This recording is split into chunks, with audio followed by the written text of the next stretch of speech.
3 years ago, I was on my way out to the east, and as an extra day in London was of some importance, I took the Friday evening mail train to Brindisi instead of the usual Thursday morning Marseilles Express. Many people shrink from the long 48-hour train journey through Europe and the subsequent rush across the Mediterranean on the 19-knot Isis or Osiris. But there is really very little discomfort on either the train or the mailboat, and unless there is actually nothing for me to do, I always like to save the extra day and a half in London before I say goodbye to her for one of my longer tramps. This time it was early. I remember in the shipping season, probably about the beginning of September, there were few passengers, and I had a compartment in the P0 Indian Express to myself all the way from Calais.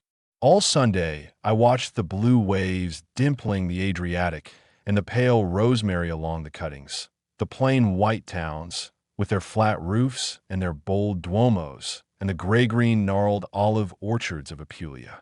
The journey was just like any other. We ate in the dining car as often and as long as we decently could. We slept after luncheon. We dawdled the afternoon away with yellow-backed novels. Sometimes we exchanged platitudes in the smoking room. It was there that I met Alistair Colvin. Colvin was a man of middle height, with a resolute, well-cut jaw. His hair was turning gray. His mustache was sun-whitened. Otherwise, he was clean-shaven, obviously a gentleman, and obviously also a preoccupied man. He had no great wit. When spoken to, he made the usual remarks in the right way. And I dare say he refrained from banalities only because he spoke less than the rest of us. Most of the time he buried himself in the wagon-lit company's timetable, but seemed unable to concentrate his attention on any one page of it. He found that I had been over the Siberian Railway, and for a quarter of an hour he discussed it with me. Then he lost interest in it and rose to go to his compartment. But he came back again very soon and seemed glad to pick up the conversation again. Of course, this did not seem to me to be of any importance. Most travelers by train become a trifle infirm of purpose after 36 hours rattling. But Colvin's restless way, I noticed in somewhat marked contrast with the man's personal importance and dignity. Especially ill-suited was it to his finely made large hand with strong, broad, regular nails and its few lines. As I looked at his hand, I noticed a long, deep, and recent scar of ragged shape. However, it is absurd to pretend that I thought anything was unusual. I went off at 5 o'clock on Sunday afternoon to sleep away the hour or two that had still to be got through before we arrived at Brindisi. Once there, we few passengers transshipped our hand baggage, verified our berths. There were only a score of us in all, and then, after an aimless ramble of half an hour in Brindisi, we returned to dinner at the Hotel International, not wholly surprised that the town had been the death of Virgil. If I remember rightly, there is a gaily painted hall at the International. I do not wish to advertise him thine, but there is no other place in Brindisi at which to await the coming of the mails, and after dinner I was looking with awe at a trellis overgrown with blue vines, when Colvin moved across the room to my table. He picked up Il Secolo, but almost immediately gave up the pretense of reading it. He turned squarely to me and said, "Would you do me a favor? One doesn't do favors to stray acquaintances on continental expresses without knowing something more of them than I knew of Colvin." But I smiled in a non-committal way and asked him what he wanted. I wasn't wrong in part of my estimate of him. He said bluntly, "Will you let me sleep in your cabin on the Osiris?" And he colored a little as he said it. Now, there is nothing more tiresome than having to put up with a stable companion at sea, and I asked him rather pointedly, "Surely there is room for all of us?" I thought that perhaps he had been partnered off with some mangy Levantine and wanted to escape from him at all hazards. Colvin, still somewhat confused, said, "Yes, I am in a cabin by myself, but you would do me the greatest favor if you would allow me to share yours." This was all very well, but besides the fact that I always sleep better when alone, there had been some recent thefts on board English liners, and I hesitated, frank and honest and self-conscious as Colvin was. Just then the mail train came in with a clatter and a rush of escaping steam, and I asked him to see me again about it on the boat when we started. He answered me curtly. I suppose he saw the mistrust in my manner. am a member of White's." I smiled to myself as he said it, but I remembered in a moment that the man, if he were really what he claimed to be, and I make no doubt that he must have been sorely put to it before he urged the fact as a guarantee of his respectability to a total stranger at a Brindisi hotel. That evening, as we cleared the red and green harbor lights of Brindisi, Cole then explained. This is his story in his own words. "When I was traveling in India some years ago, I made the acquaintance of a youngish man in the woods and forests. We camped out together for a week, and I found him a pleasant companion. John Broughton was a light-hearted soul when off duty, but a steady and capable man in any of the small emergencies that continually arise in that department. He was liked and trusted by the natives, and though a trifle overpleased with himself when he escaped to civilization at Simla or Calcutta, Broughton's future was well assured in government service, when a fair-sized estate was unexpectedly left to him, and he joyfully shook the dust of the Indian plains from his feet and returned to England. For 5 years, he drifted about London. I saw him now and then. We dined together about every 18 months, and I could trace pretty exactly the gradual sickening of Broughton with a merely idle life. He then set out on a couple of long voyages, returned as restless as before, and at last told me that he had decided to marry and settle down at his place, Thurnley Abbey, which had long been empty. He spoke about looking after the property and standing for his constituency in the usual way. Vivian Wilde, his fiancée, had, I suppose, begun to take him in hand. She was a pretty girl with a deal of fair hair and rather an exclusive manner. Deeply religious in a narrow school, she was still kindly and high-spirited, and I thought that Broughton was in luck. He was quite happy and full of information about his future. Among other things, I asked him about Thurnley Abbey. He confessed that he hardly knew the place. The last tenant, a man called Clark, had lived in one wing for 15 years and seen no one. He had been a miser and a hermit. It was the rarest thing for a light to be seen at the Abbey after dark. Only the barest necessities of life were ordered, and the tenant himself received them at the side door. His one half-caste manservant, after a month's stay in the house, had abruptly left without warning and had returned to the southern states. One thing Broughton complained bitterly about. Clark had willfully spread the rumor among the villagers that the Abbey was haunted, and had even condescended to play childish tricks with spirit lamps and salt in order to scare trespassers away at night.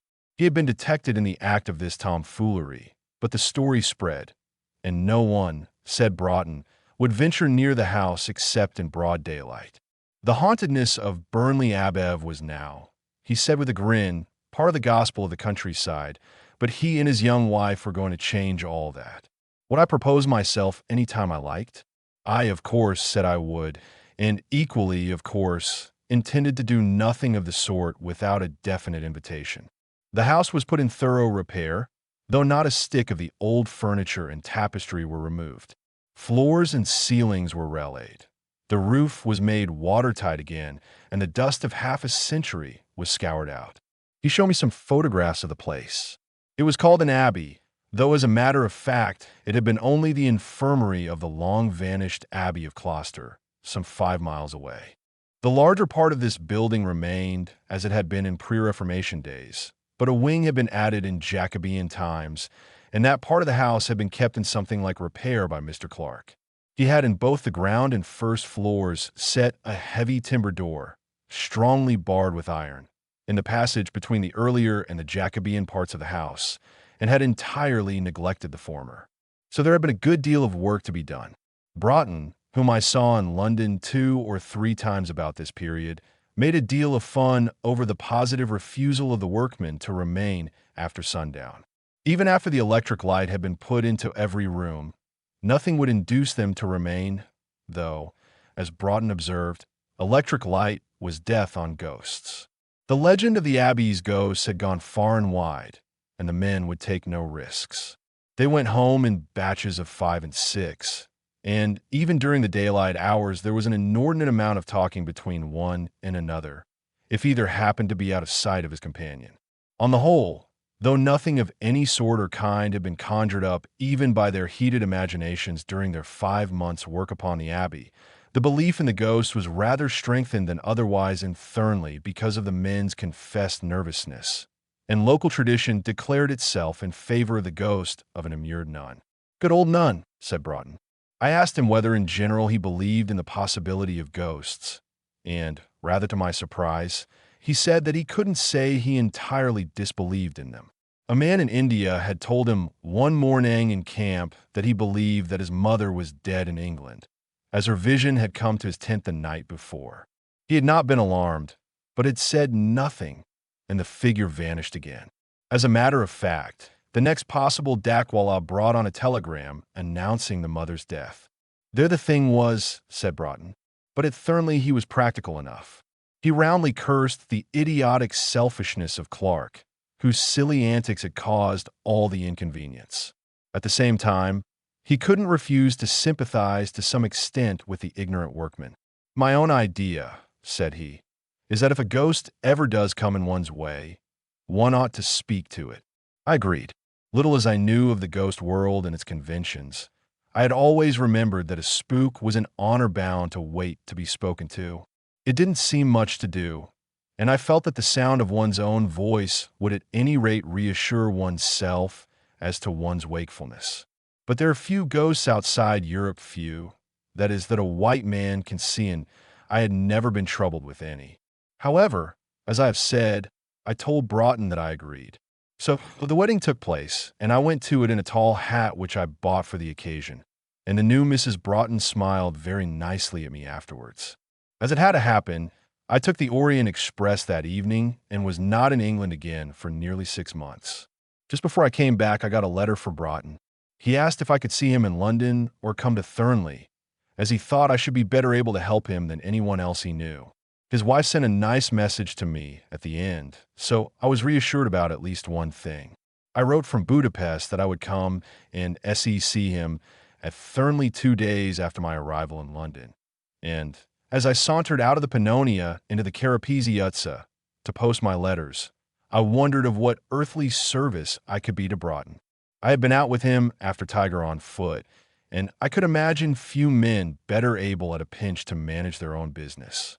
However, I had nothing to do, so after dealing with some small accumulations of business during my absence, I packed a kit bag and departed to Euston.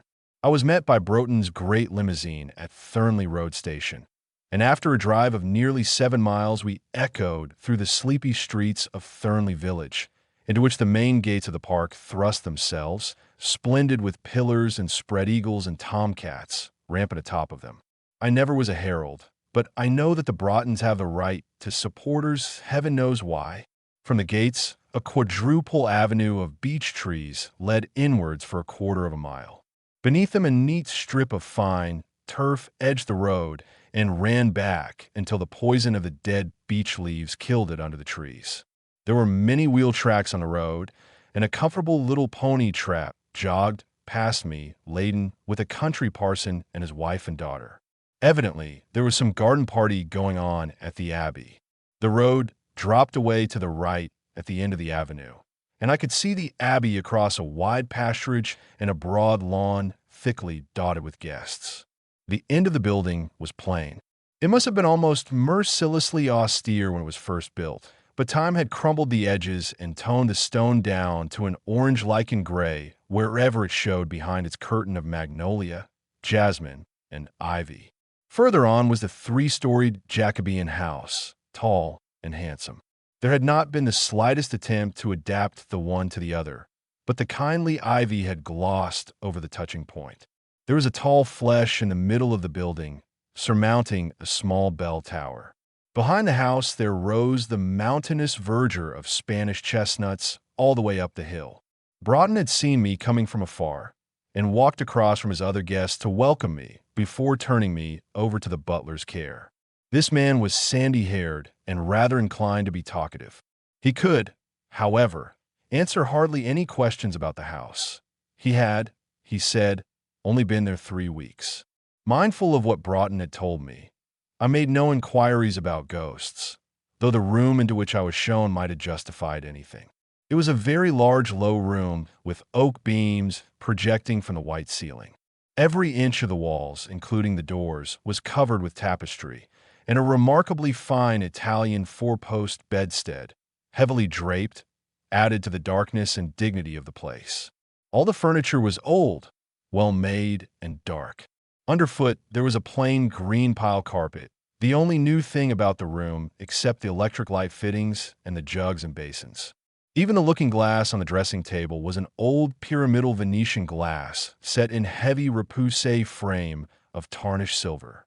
After a few minutes cleaning up, I went downstairs and out upon the lawn, where I greeted my hostess. The people gathered there were of the usual country type, all anxious to be pleased and roundly curious as to the new master of the abbey. Rather to my surprise, and quite to my pleasure, I rediscovered Glenham, whom I had known well in old days in Baratzaland. He lived quite close, as, he remarked with a grin. I ought to have known, but, he added, I don't live in a place like this. He swept his hand to the long, low lines of the abbey in obvious admiration, and then, to my intense interest, muttered beneath his breath, "Thank God." He saw that I had overheard him, and, turning to me, said decidedly, "Yes, thank God," I said, and I meant it. I wouldn't live at the Abbey for all Broughton's money. But surely, I demurred, you know that old Clark was discovered in the very act of setting light to his bugaboo's? Glenham shrugged his shoulders. Yes, I know about that. But there is something wrong with the place still. All I can say is that Broughton is a different man since he has lived here. I don't believe that he will remain much longer. But Uri staying here, well, you'll hear all about it tonight. There's a big dinner, I understand. The conversation turned off to old reminiscences, and Glenham soon after had to go. Before I went to dress that evening, I had 20 minutes' talk with Broughton in his library. There was no doubt that the man was altered, gravely altered. He was nervous and fidgety, and I found him looking at me only when my eye was off him. I naturally asked him what he wanted of me. I told him I would do anything I could, but that I couldn't conceive what he lacked that I could provide. He said with a lusterless smile that there was, however, something, and that he would tell me the following morning. It struck me that he was somehow ashamed of himself, and perhaps ashamed of the part he was asking me to play. However, I dismissed the subject from my mind and went up to dress in my palatial room. As I shut the door, a draught blew out the Queen of Sheba from the wall, and I noticed that the tapestries were not fastened to the wall at the bottom. I have always held very practical views about spooks, and it has often seemed to me that the slow waving and firelight of loose tapestry upon a wall would account for 99% of the stories one hears. Certainly the dignified undulation of this lady with her attendants, and huntsman one of whom was untidily cutting the throat of a fallow deer upon the very steps on which King Solomon, a gray-faced Flemish nobleman with the Order of the Golden Fleece, awaited his fair visitor gave color to my hypothesis. Nothing much happened at dinner. The people were very much like those of the garden party. A young woman next to me seemed anxious to know what was being read in London. As she was far more familiar than I with the most recent magazines and literary supplements, I found salvation in being myself instructed in the tendencies of modern fiction. All true art, she said, was shot through and through with melancholy. How vulgar were the attempts at wit that marked so many modern books. From the beginning of literature, it had always been tragedy that embodied the highest attainment of every age. To call such works morbid merely begged the question. No thoughtful man, she looked sternly at me through the steel rim of her glasses, could fail to agree with me. Of course, as one would, I immediately and properly said that I slept with Pet Ridge and Jacobs under my pillow at night, and that if George weren't quite so large and cornery, I would add him to the company. She hadn't read any of them, so I was saved for a time. But I remember grimly that she said that the dearest wish of her life was to be in some awful and soul-freezing situation of horror, and I remember that she dealt hardly with the hero of Nat Painter's vampire story, between nibbles at her brown bread ice. She was a cheerless soul, and I couldn't help thinking that if there were many such in the neighborhood, it was not surprising that old Glenham had been stuffed with some nonsense or other about the Abbey. Yet nothing could well have been less creeps than the glitter of silver and glass, and the subdued lights and cackle of conversation all round the dinner table. After the ladies had gone, I found myself talking to the rural dean.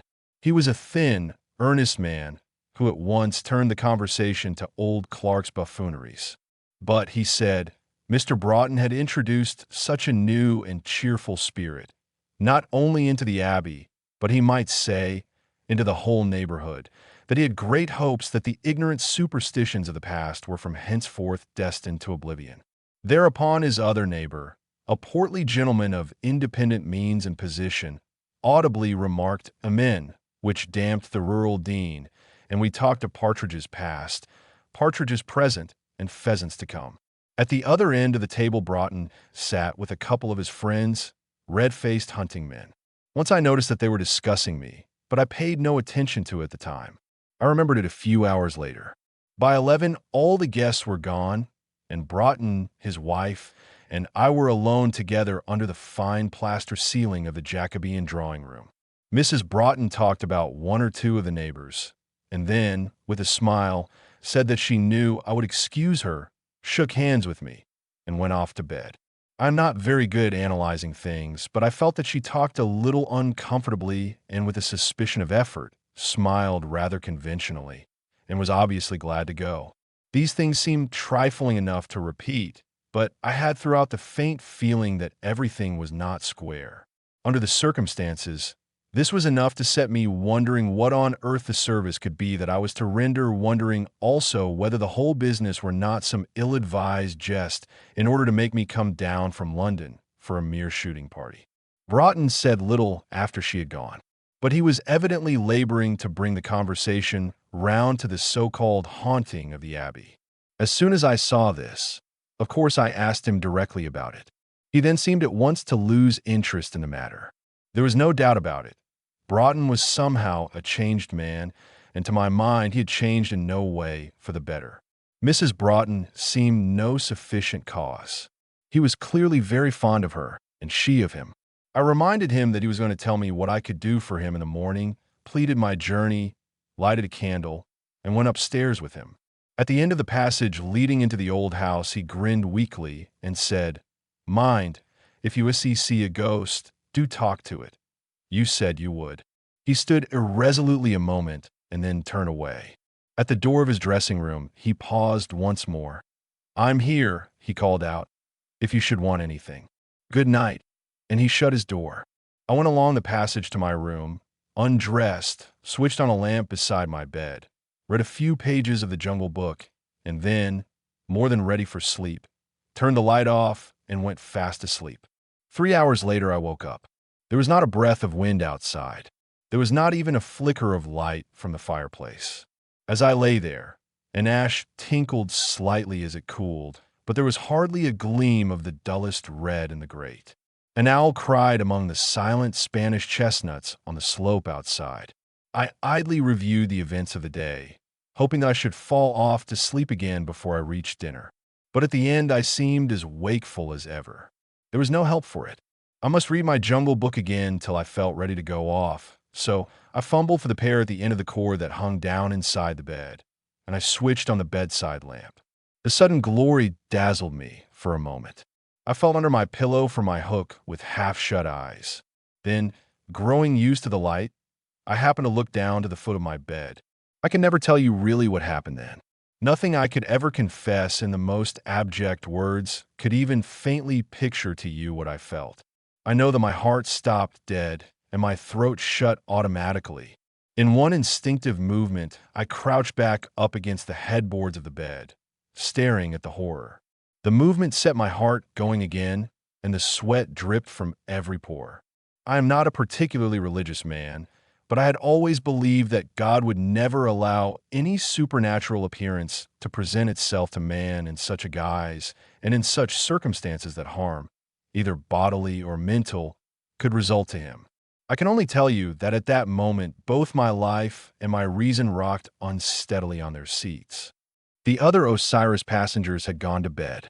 Only he and I remained leaning over the starboard railing, which rattled uneasily now and then under the fierce vibration of the over-engined mailboat.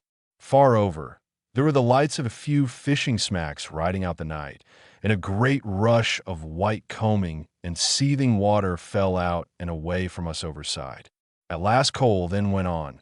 Leaning over the foot of my bed, looking at me, was a figure swathed in a rotten and tattered veiling. This shroud passed over the head, but left both eyes and the right side of the face bare. It then followed the line of the arm down to where the hand grasped the bed end. The face was not entirely that of skull, though the eyes and the flesh of the face were totally gone.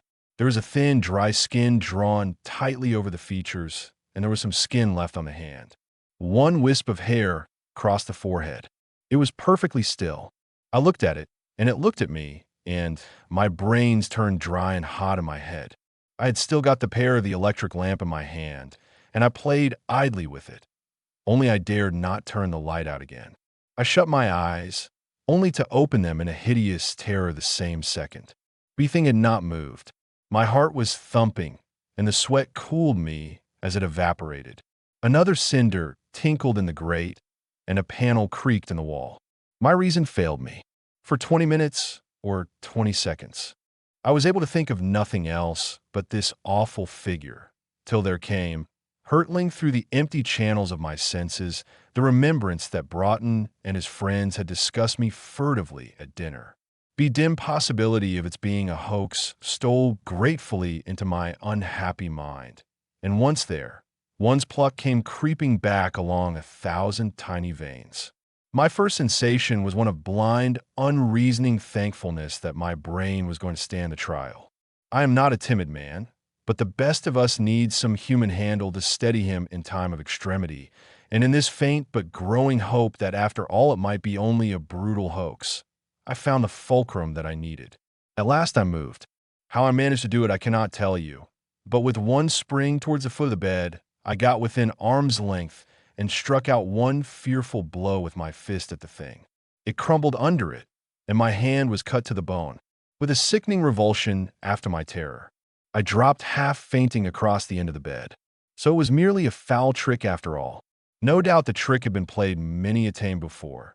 No doubt Broughton and his friends had had some large bet among themselves as to what I should do when I discovered the gruesome thing. From my state of abject terror, I found myself transported into an insensate anger. I shouted curses upon Broughton. I daved rather than climbed over the bed end onto the sofa. I tore at the robed skeleton how, while the whole thing had been carried out, I thought I had broke the skull against the floor and stamped upon its dry bones.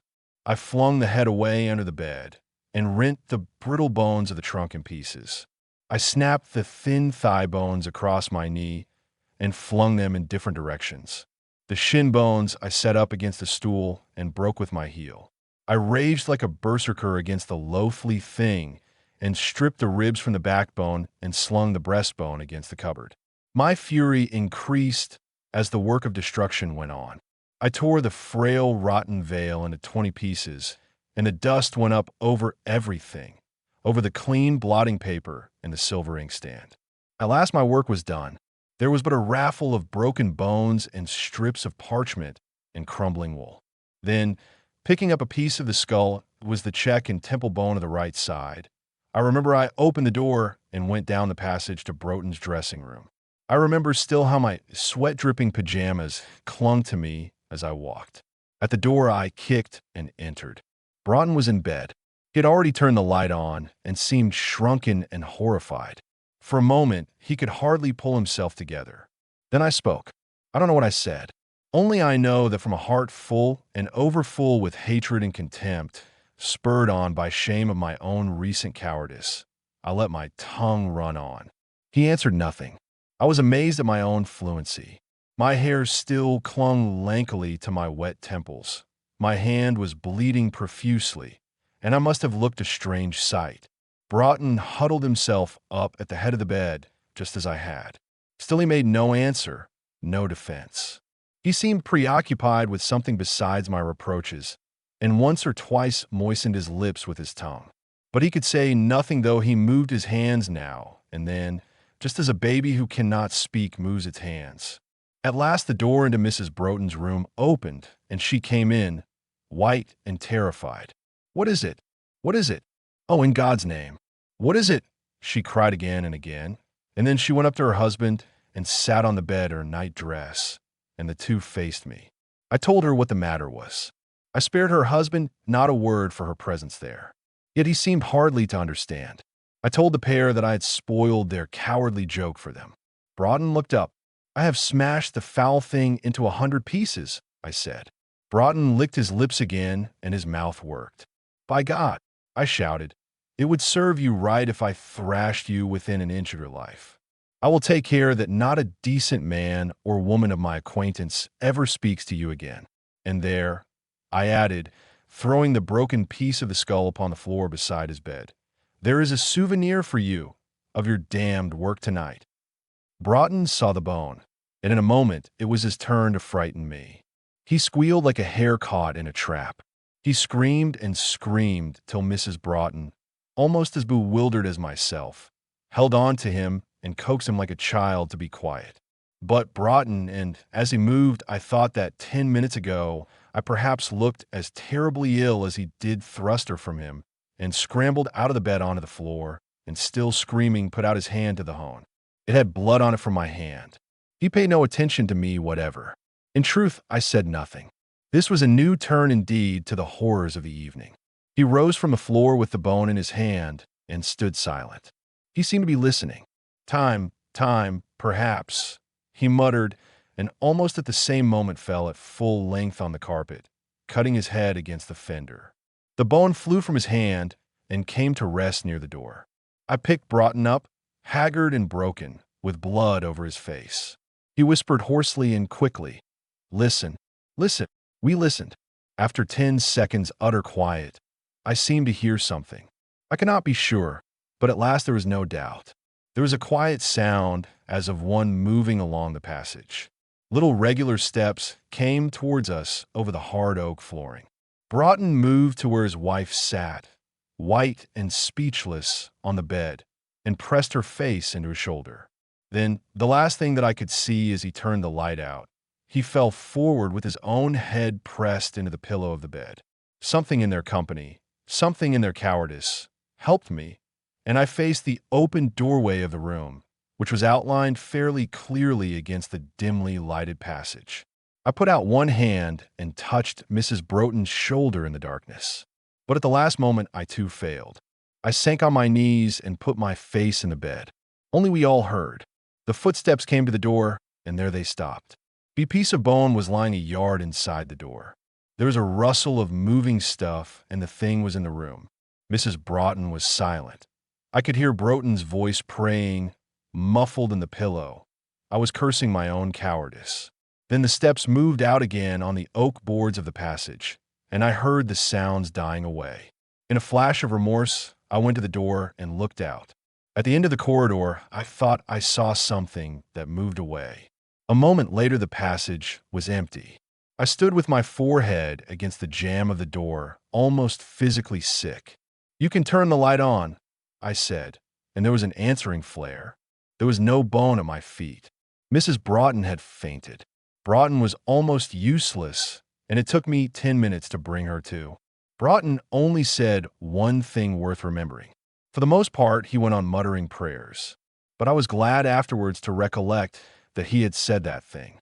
He said in a colorless voice, half as a question, half as a reproach, "You didn't speak to her."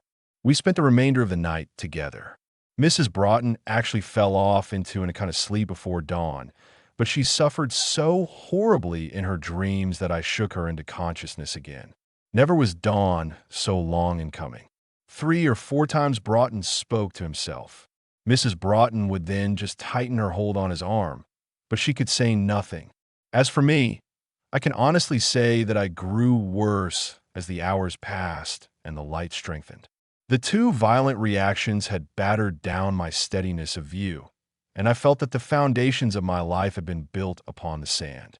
I said nothing, and after binding up my hand with a towel, I did not move. It was better so.